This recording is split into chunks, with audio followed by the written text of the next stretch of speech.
Kafin a fara ɗaukar fim, sai jarumai sun haddace script kaf? A'a, ba haka zancen yake ba.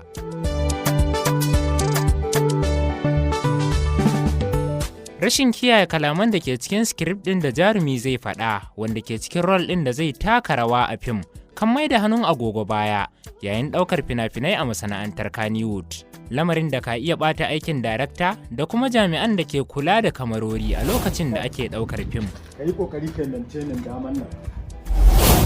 Akwai wani nauyi da ya rataya a wuyan darakta na nuna wa jarumi yadda zai fito cikin fushi ko kuma fara'a a lokacin da ake ɗaukar fim. Domin kuwa, ba kowane jarumi ke iya kiyaye abun da ke cikin script ɗin da aka bashi na rol ɗin da zai taka a fim ba.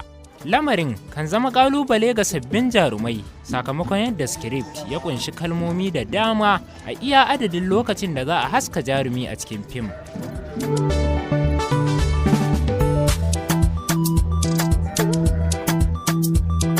Mai ba da umarni kan nuna ɓacin rai sakamakon wani aiki da aka aikata ba daidai ba, musamman ga jarumai da kuma masu kula da kamarori a masana'antar ta Kannywood. Hanni zan ƙara so location in zo nan wajen tsaya ke kina wajen. Kuɗi?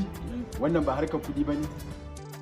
Jarumai da dama kan sha wahala yayin tasowa, musamman ma ga waɗanda ke da mafarkin zama fitattun jarumai abin kwatance a masana'antar ta Kannywood.